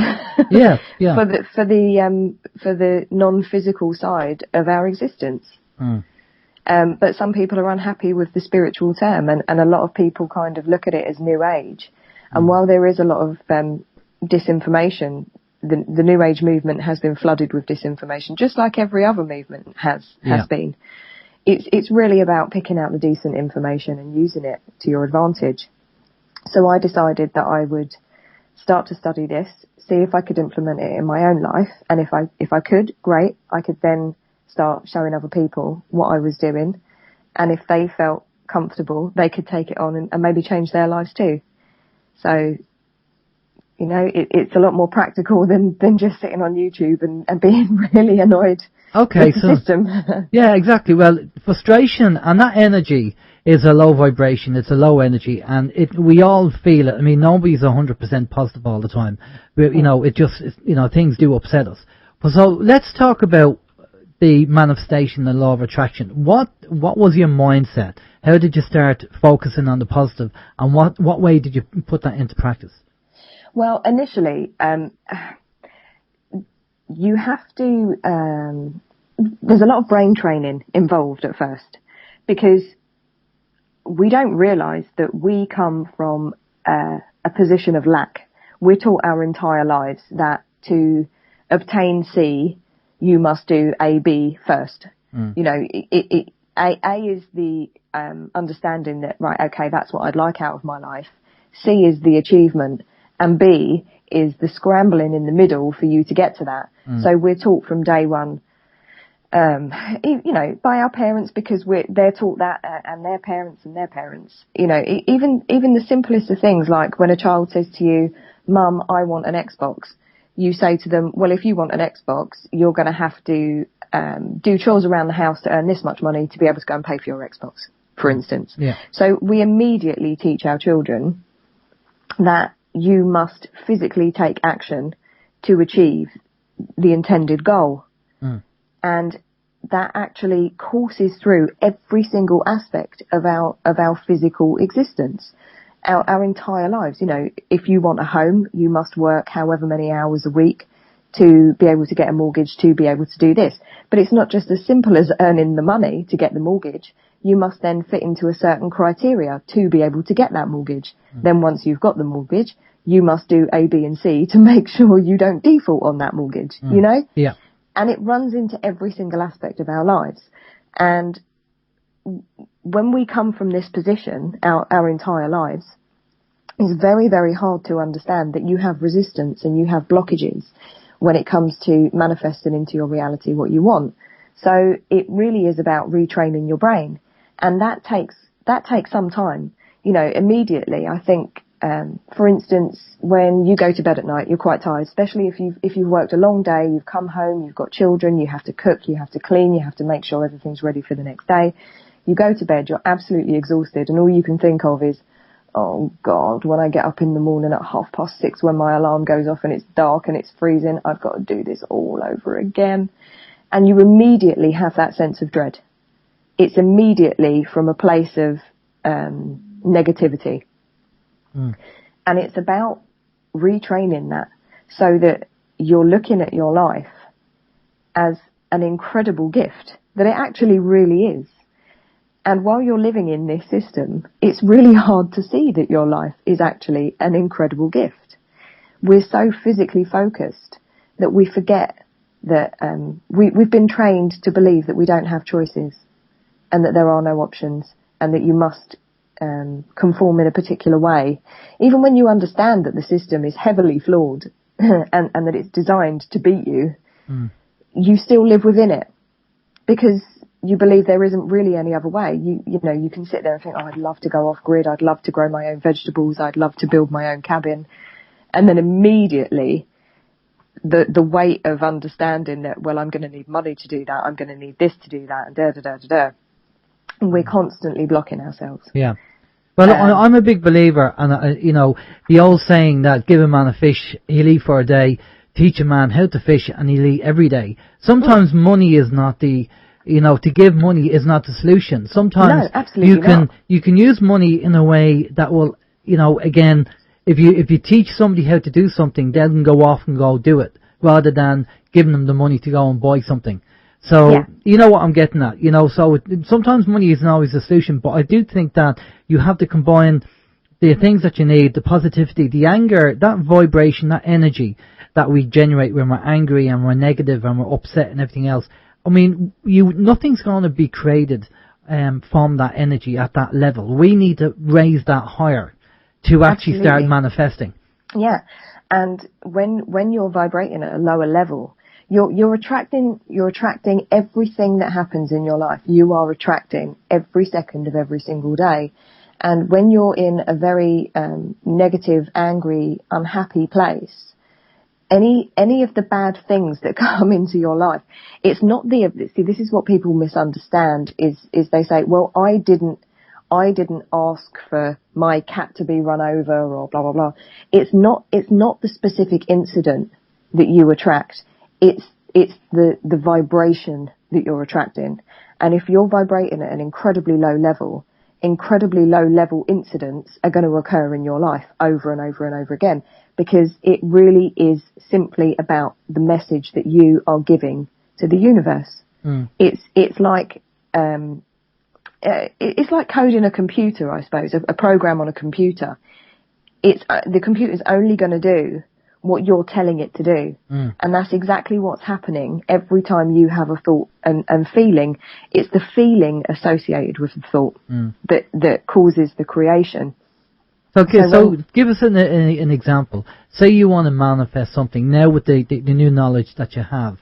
Say you want to manifest something. Go through the procedures or the process that you would follow. So basically the process is there are various different techniques that work for different people, and it really is about learning the techniques and then finding which ones work for you. One of my favourite teachers is Neville Goddard, and he was teaching Law of Attraction back in the 30s and 40s. Now, he explains that A is your desire, C is the manifestation, is the physical creation of that desire, and B is where we would normally take action to make that happen. So, for instance, if I wanted to manifest a new house, which is one of the things I am working on at the moment, actually, I would, rather than think, when I have the idea in my head, okay, I want to create a new home, normally what we would do as people is say, right, how much money do I earn? How much have I got coming into the house? What can I afford? What area can I afford to live in? I won't be able to get certain aspects in this house that I want because I can't afford that. What you actually do, our imagination is there to create exactly what we want into our lives. So what you would do is when you decide what it is you actually want, the best way to do it is to sit down and you write a list. Don't compromise. Don't ever think about what you can and can't afford with money. Never, ever, ever do that. Because the main thing I've learned out of this is, like you've just said, money becomes completely irrelevant when you learn how to create your reality. Yeah. Because the universe colludes and it will bring you exactly to exact specifications what you're asking for. And it will do it in the most incredible jaw-dropping way. So you would sit down and you'd write your list, and you could write, for instance, on my list, I've rented my house for the last however many years, and my landlady is a bit of a pillock, in all fairness. And it's made me decide, okay, well, it would be really great if I wasn't answerable to anybody anymore, and I didn't have to rent anymore. So I would like to own my own house. But at the same time, I don't want to be answerable to anybody, including a bank who give me a mortgage. So I'd like to own my own house outright. So I would then continue my list of what I would like out of this house. I'd like it near the school that I want to send my son to. I would like it to have specific features, etc., etc. When I finished my list, I would then begin the visualization process. And that would be picturing myself living in this house. And you don't have to do this for very long every day. Minimum of 3 minutes is perfectly fine. Just find yourself in a really relaxed position, particularly after meditation is a good idea because you're at a place of least resistance at that point. You're very relaxed and you can visualize things. And while you're picturing this thing, we've all been able to sit and really think about something we really, really want. And you can see it so clearly in your mind. But the key to this visualization is being able to smell it and touch it and feel it and taste it, all of those things. So imagine what your house would smell like. Imagine what it would feel like waking up in your house. Picture yourself walking around. Imagine feeling the carpet under your feet, all of those things.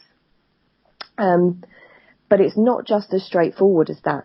If you're working at if you live at a very high vibration for the majority of the time, sometimes the visualization process is enough for the universe to be able to respond and for it to then materialize into your reality. For some people, it's a longer, more complicated process because, believe it or not, you do have resistance to the things that you want because we have been trained forever that life doesn't work that way, that you have to work this hard to be able to achieve it.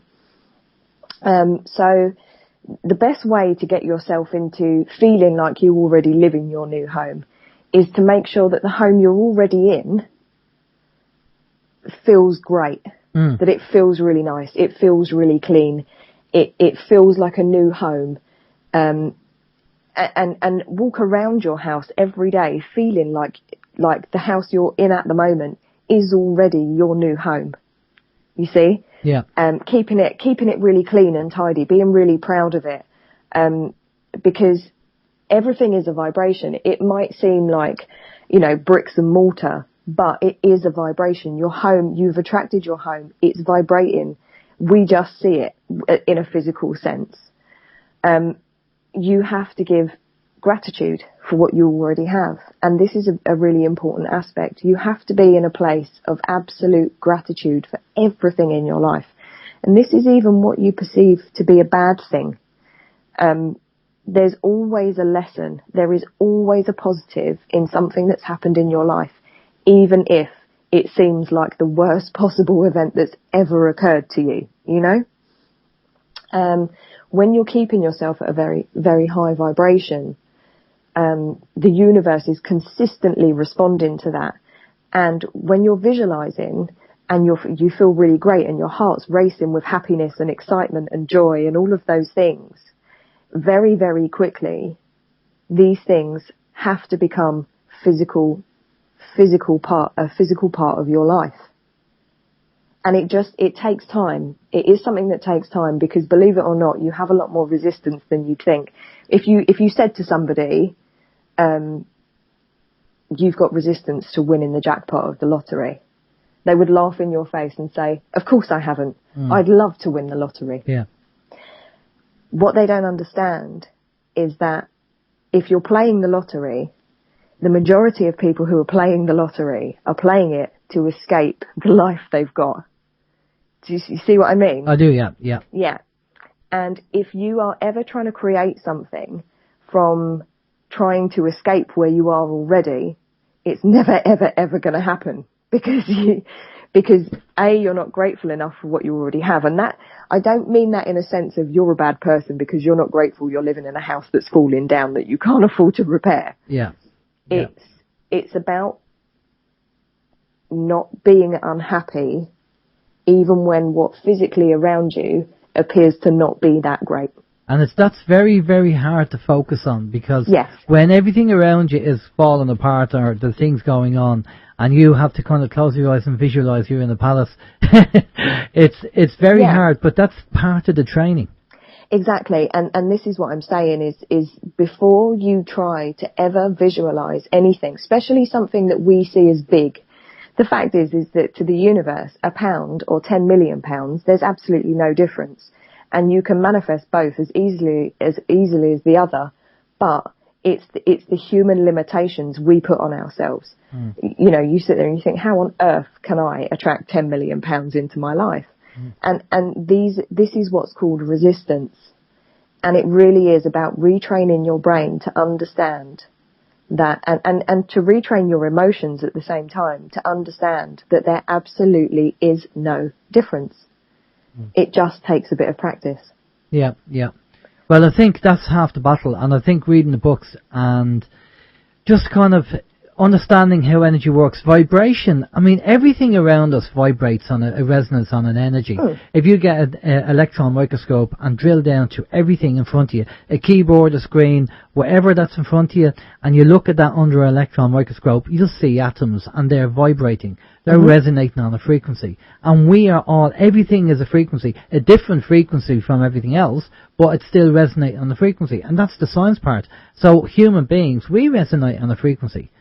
And that's what we need to be able to do. We need to be able to understand that, and to actually then put it out there, to focus on that energy. And I mean, they've done multiple scientific tests on people, even on DNA. And he said the difference when the person is negative and down, and the energy and the vibration is faster. But when somebody's happy and working on a higher vibration, the actual vibration, the actual scope was showing that it's actually slower. You know, so all the science has been done on this. It's not airy fairy new age stuff. No, oh, absolutely. I mean, it's fact. It's been fully researched, and they've had this knowledge for thousands and thousands of years. You know, now we're just in a position where we have scientific equipment where it can be shown to us. And I think this is something that people don't understand, is that they kind of think that this is magic fairy stuff. It isn't. It's metaphysics. It is science. It's simple fact. And there are some books out there that, you know, a lot of people say a lot of things about the book The Secret. Personally, I've never ever read it. I chose different sources to learn from. But a lot of people will say, oh, you can't just imagine that you're going to have a red Ferrari on your driveway and one day it will appear. Well, actually, for some people, you can. For some people, it takes a lot more work. For others who have, if you've had a pretty easy life, if you come from a background where money has been something that's flown into your reality quite easily, then you will find it much easier to manifest things than somebody who's lived on the breadline for many, many years. So I've always come from a background of poverty. I grew up in poverty. And when I separated from my husband, I returned to a life of poverty. So it was very hard to appreciate that actually I had an enormous amount of resistance. And money, I used to say to people, money just hemorrhages from me. No matter what I do, it just slips out of my hands, and you know, I would have weeks, and this was right up until the early part of this year. I would have weeks where I'd get some money on a Tuesday, for instance, and then it would be gone by the end of Tuesday because I would have had to have paid out for everything, and I would then have 6 days where I wouldn't have a single penny in my purse. And I'd be crying, thinking, how the hell am I going to feed my children? And this was my life consistently for a long, long time.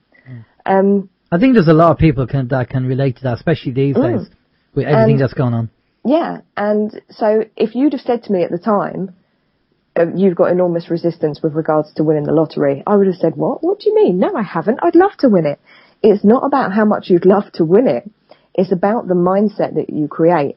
If you spend your life thinking money just disappears, I can never make money, money never ever comes to me, all the universe can give you is exactly what you're telling it.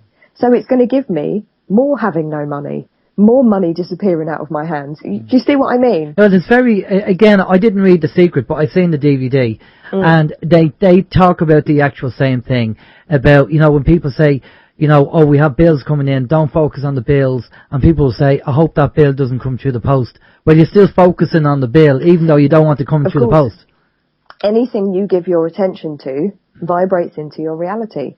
So the more you're worrying about that bill coming, the more that bill's going to come. Exactly. Because that's what you're focused on. Yeah. And it really is about minimizing this, what we perceive as scary and stressful, and actually really focusing on how much we do actually have. And I started off with, it's a very good idea to keep a daily journal of gratitude, because it retrains your brain, and you can actually retrain your brain within 21 days. That's how long it takes for a habit to form. Yeah. But because, you know, obviously the older you are, the longer it takes, because we become so set in our ways throughout our entire lives. We have this permanent, you know, this constant structure from when we're born, through the school system, through to work, everything. And at first, my journal started off, they say you should try to write down 20 things a day that you're grateful for. And I tell you what, at first, that's really hard. To look around you and think, okay, my house is falling down, I can't afford to feed my children, I've been crying all day, I feel like rubbish, what am I grateful for? So I started off with things like, if I'd had a good night's sleep, I would add that in. I would add in, if it had been a nice day weather-wise, if the sky was really blue, I'd be grateful for that, and various things like that. And as you start to change your perspective and your point of view, it's your point of reference, and the more you're grateful for, the more wonderful things come your way, because that's what you've programmed yourself to tell the universe, and the universe can only ever deliver what you ask it for. And you can be very specific, and there are people who have been enormously successful, enormously. And even if, you know, it tells you right from the start, you will reach a point where you're not even bothered about the trinkets, the gifts, the lovely things that come your way, because you're just so happy anyway. Yeah, and that's the important thing. I think you have to move away from the materialism. You know, absolutely. Seriously, we always say, and I know it sounds like a cliche, but love is the answer. Doesn't matter what the question is. And it's that energy that you vibrate on. And when you are service to others and you're helping people, it's not about getting all the big, oh, thank you very much. It's not about that. No. It's just, so, you know, when you do something for somebody and somebody said, thanks for doing that, you think, great, no problem. That energy, that by helping people in a sincere way with the right intention, is just so nice. It really and the energy is, it feels like pure love, and this is what it is. I practice gifting every day, and I make a point of, even if it's as simple as waiting for the bus and there's an enormous queue of people, even if I've got really heavy bags to carry, I will intentionally stand there and wait for every single person to push their way onto the bus, because it's so important to people to be on the bus first. Yeah. and I will let everybody get on first. And then in my head, I'll just say, thank you for allowing me to let everybody get on the bus before me. I know. And it's as simple as that. You're gifting these people, even though they're not aware of it. I know some people can see that in a different way, but, we're all on a path of learning.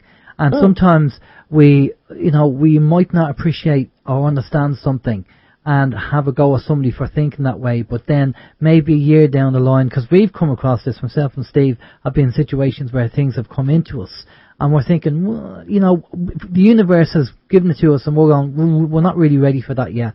And then a year or two down the line, it comes back into us, and we go, okay, now we get it, because we have the other information that ties in with that's come in. So this is when the whole kind of fluid belief system and have an open mind. But listen, we have about 5 minutes left, and I know there's a couple of questions come in. So Steve, over to you, and if you want to throw them over. Yeah, well, first thing I want to say, Danielle, is congratulations on what you're doing. A lot of what you said in this, about the process that you do for, as I just call it, the secret, for drawing things towards you. I personally do it. I have done it. Just simple things. And I know some people have said that, it doesn't work, it's a load of bunkum, it's rubbish. Well, I use it in, maybe naively. If I'm going into a busy shopping centre, I don't kind of think, I hope I get a parking space near the door. I visualise the parking space. Not that it might be there or I'm hoping that it's there. I'm visualising that it's there. Absolutely is. That it is there. It's waiting for me. It is there. Yep. And 9 times out of 10, when I get to where I'm going, the parking space, it is there. It may not be right exactly where I visualise it. It could be a couple of spaces up or down, but it is there. In a packed supermarket, it's there. And the very first time I tried this, I went into the place over here called Blanchardstown Shopping Centre. It's a busy shopping centre, and I needed to go to a certain part of it. I visualised the spot. I really believed, because I wanted to see if this thing worked, and I really believed it was there.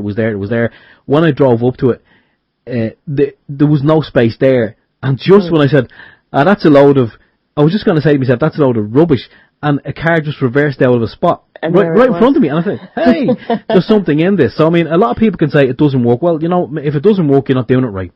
Well, and do you know what? That's exactly what it is. People say, oh, what a load of rubbish. I can tell you categorically that if you are coming from the right place, which is from a place of absolute pure gratitude and love, it never, ever, ever fails. Yeah. Ever. Yeah, I totally agree. And maybe if people were to look into it a little bit more, instead of just sort of saying it's rubbish, look into it and try it. You've absolutely nothing to lose. This is it. It's very easy to dismiss something that you haven't put the time and effort in to learn. Yeah, and I mean, I think you've summed it up there. You've given people the tools as to what you do and how to go about doing it. So I mean, at least just try it. Anyway, we've got a couple of guests. No, we don't. We have a couple of questions. Questions from guests. Or, well, guests in the chat room anyway. Hammy is just saying in relation to the housing, is Danielle aware that Cameron has now ditched the renting deal people used to have so that they are on a similar thing to a private contract with housing associations? To be quite honest, I don't really know much about the housing association system, so I'm not quite sure what that's referring to, but I will have a look into it. Okay. An agent is wondering, again, this is just one of those questions that, I don't know if it's a loaded question or what, but agent is wondering, can you ask Danielle if she eats meat, or is that too personal a question? Do you know, actually, that is quite an interesting one, because as I've gone through this process, I was a vegetarian years and years and years ago. And then one day I just turned back to eating meat. I don't know why I did it. And as time has gone on and I've come to understand the connectedness of everything, of us and every creature on the planet, it has actually more and more and more. I got to a stage where I thought, this is wrong, this is wrong, this is wrong. So no, I'm no longer a meat eater. Okay, well, I hope that answers Agent's question. And again, another thing has just popped up on the chat room there, and I'm just interested, this is from John, just interested in your thoughts on it. John says, positive and coincidental things happen to everybody, and they don't believe in the secret. Well, you are creating your own reality every second of every single day, whether you believe in it or not. It's as simple as that. Exactly. I mean, at the end of the day, there's obviously things that, we do it all the time. I'm not going to say like, okay, we don't have to think about our heart beating. We don't have to think about our body functions. It just worked without us thinking about it. So it's not the weirdest thing in the world to believe that you can have something in your mind that's manifesting your reality that you may not even be aware of. It could be just a thought you implanted up there. It could be just working away. The universe is giving you what you need without you focusing. The way I see this is this is happening whether you believe it or not. And you can either let life continue and you can allow things to manifest by default, or you can take control and create the life that you want without ever having to be scared that you can't survive in this system. It's that straightforward, and I've chosen to do it with intent, and I do it with love and kindness, and my life's great because of it. So it's really people's own choice. It is. And just to want to backtrack, Agent has said, in relation to the question where he was asked about if you still eat meat or you don't eat meat, he said, can you say thank you for me and correct answer? So he obviously he agrees with what you said, and a big thanks from Agent. Good stuff. Excellent. Is that it? Yeah, okay. We can move on. Brilliant stuff. Okay, brilliant. Well, we have just a few minutes because we have to do our bits and pieces during the week, so we have to catch up with that. So, we just like to say, Danielle, thanks a lot for coming on the show. Much appreciated. Thanks for the insight. Again, people will have a certain opinion on the information you've spoken about and what we've said tonight, okay? Now, as we say time and time again, everybody's on a path of knowledge.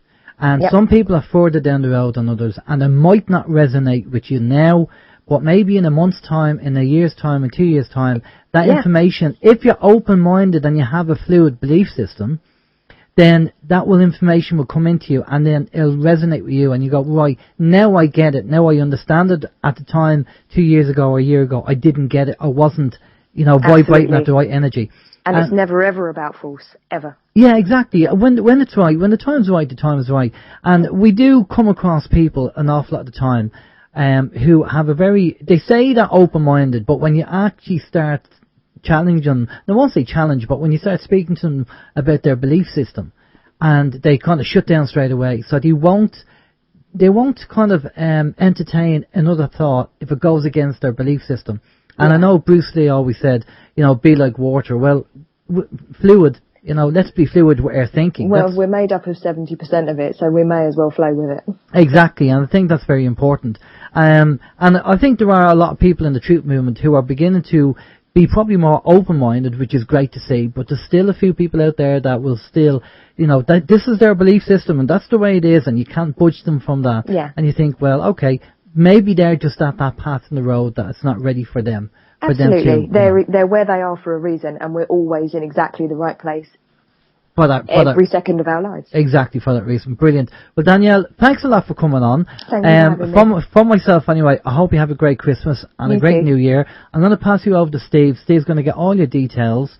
And by the way, on your website, just to let you know, on the About Me part, it wasn't working, so you might need to get your web chappy to have a look at that. Yeah, I will do. Somebody else runs my website, so I'll have a chat with him and see what's happening. Great stuff. Steve, over to you. Yeah, Danielle, great information. It may not be everybody's cup of tea, but as we always say here, suck it and see, try it and see what happens. At the end of the day, if it's not for you, it's not for you, but give it a go. Speaking of your website, can you throw the website out there for anyone who wants to have a little look and see what Danielle Lity is all about? It does need updating at the moment because it's been left for quite a long time, but if you do want to have a quick nose, it's daniellevérité.com. Yep, sure. But my Facebook is really probably the best place for info. Up-to-date info. And is there's a link for your Facebook on the website?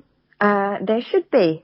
Excellent. But just search for me. I'm the only Danielle Vérité on Facebook as far as I'm aware. So probably the only one in the world. You're one of a kind. Hope so. Anyway, thanks for the information. As Alan said, we hope you have a very, very happy Christmas. And you too. we'll Thanks talk so to you again in the new year. Brilliant stuff. Okay, Danielle, stay with us there for a minute. We'll just go to a musical break and we'll be back after this. This is Open Your Mind Radio on OYMradio.com, UnitedWeStrike.com and PeoplesInternetRadio.com. Okay, we're back. We just played that song again. I know we played it last week. Our own version of Rockin' Around the Christmas Tree. Mainly because we were asked to play it again. It's kind of backed by popular demand. We got a couple of emails just asking for us to play it again. So, yeah, there it is. Glad you liked it. Good stuff. Okay, a couple of things we have to run through quickly before the end of the night. The first thing on the list is a Newsweek article was put out there during the week claiming that the new commercial space projects by billionaires like Elon Musk and Jeff Bezos are actually about an escape hatch for the wealthy elite, 1% who plan to escape to Mars and leave the rest of us to suffer on a dying, warring planet. Actually, personally thinking about this, I thought that would be fantastic. Send Enda Kenny, Bill Gates, the whole lot, send them off packing, leave the planet to us, thanks lads, and then we'll change it for the better and make things much better for us. Not think so? Yeah. Cool. All right. Well, I mean, I just, why do they get a holiday and we have to still say, why can't we get a holiday? Yeah, Mars. All right. Well, I mean, I've heard that you can, well, it depends on who you listen to. I've heard that if you go to Mars, you can actually breathe up there. Yeah, that's what we've heard. Now, I haven't been up there myself, but yeah, that's what we heard. Okay, what's on your list? Yeah, so my list is a website here, Vaxxter.com, VAXXTER.com. Maureen, one of our listeners, sent in this information, and it says, Dr. Kenneth P. Stoller, MD, was trained as a pediatrician at UCLA and was a fellow of the American Academy of Pediatrics for 2 decades. In 2008, he resigned from the AAP after realizing that the AAP has known that mercury in vaccines can cause autism and other neurological damage. Yet the organisation has refused to make a determined effort to have mercury in the thimerosal removed from all vaccines, and in fact has instead engaged in a cover-up to protect the interests of the vaccine makers and pharmaceutical empires.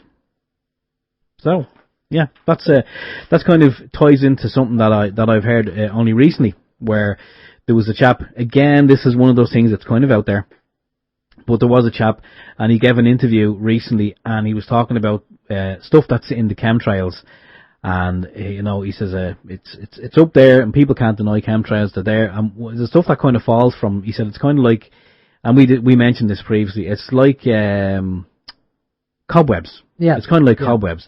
And he says some of the stuff that's in these cobwebs that do fall from the chemtrails, they will land on your skin, and he said what this stuff is designed to do is it's designed to pass through the skin, enter into the body, and enter into your DNA. And he said it can just lie there, it can just sit there in the DNA, and it will do nothing until it's activated. He said there's several different ways of activating this through frequencies. Up in the gigahertz range, he says, and let's see what's up in gigahertz range: mobile phones, Tetra, baby monitors, DECT phones, Wi-Fi. Yeah, so there's a lot of triggers that can be used, he says, and once it's activated, he says, one of the things that helps it to get in there and bypass certain things in your immune system is mercury that's injected into the body from vaccines. Seemingly that's quite beneficial to this stuff getting into your body and attaching itself to your DNA. Again, look, I only heard this very, very recently. It's a lot to take in.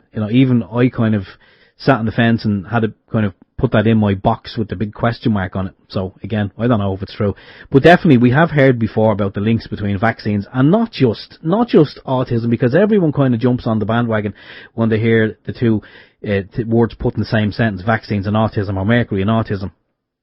But there's enough studies have been done, and even there last week on our national, well, not our national broadcaster, but one of the Irish stations here, they actually done a program in relation to vaccinations, i.e. Gardasil, the one that is offered to all school-going children for their supposedly to keep them, safe from cervical cancer. But anyway, there was a great program on that. I've just noticed the time, as Alan says. I've just noticed the time, so I'll have to speed it up. And there's definitely a link between vaccines, what's in the vaccines, and illness. And there's a hell of a lot of young girls around the world. Some are lucky enough to be alive to tell the tale, and some are not lucky enough because they're dead. They died from it. And of course, the last word from the doctors on the subject is it's just a coincidence. Whatever happened to them to either A, kill them, or B, leave them confined to a wheelchair with bugger all quality of life. It was just a coincidence that was going to happen anyway. So even if they didn't get the vaccinations, this would have happened. So anyway, there you go. I'll just pass that back to Adam, because that's kind of something that just come up on my radar. It's not really kind of how was my week. Well, I suppose it is in a sense, but there's other stuff that I want to talk about, but because of time, I'll save it next week. Okay, very quickly, because we have only 4 minutes left. I actually deregistered this week. And I'm going to talk about more next week. But just to say that I have actually deregistered, so I'm actually not on the electoral register. And all it took was an email to Meath County Council to tell them to deregister me, which I did, and I received a letter from them saying that I'm now deregistered because I didn't agree with what the government were doing. They don't have my mandate and they don't have my approval of what they're doing. Now, that's a big topic of conversation, and there's arguments for both sides. We might touch on it next week. If not, we definitely will touch on it when Mark Stevens comes on in the new year. We have so many guests that we have on our waiting list to come on the show. It's just unreal, which is great. It's brilliant, but you would just have to manage everything. So anyway, we got 3 minutes left. Next week is going to be just an open mic show with myself and Steve, nobody else. It's going to be an unofficial open mic. We're going to do the annual review, go over guests that were on this year. And if listeners want to phone in or Skype in, they're more than welcome to do that. And they want to ask us a question or talk about stuff, they're more than welcome. Obviously, you know, if there's anybody who starts using bad language or anything like that, they will be cut off straight away. And it won't be in the podcast either. It'll be edited out. So we just, you know, if you want to phone in and have a chat, there's no problem next week. We're going to have an easy show and just have a chat about things and, you know, focus on what we're going to do for next year. There's a few things in the pipeline that we're planning for next year. Again, to help out people out in the alternative movement, in the media, and people who are open-minded, and a few of the things on the list that we're aiming to do, if we can. So that's the plan of attack. But for myself anyway, listen, have a great Christmas, have fun, and you know, it's just a pity that some people are in certain situations, but for those of you, you know, that are lucky enough to have a house and be able to have a Christmas, have a good one, and you know, look forward to. We'll talk to you next week, but we'll see where we go and see what the plans are. So take care, have a great one. Talk to you next week. Bye bye. Okay, and just closing words for myself, I want to say a very Merry Christmas and a Happy New Year to I know it's kind of played out by now, or Happy Holidays if you're not politically correct or whatever, but I hope everyone has a nice time anyway. Look, again, looking forward to next week.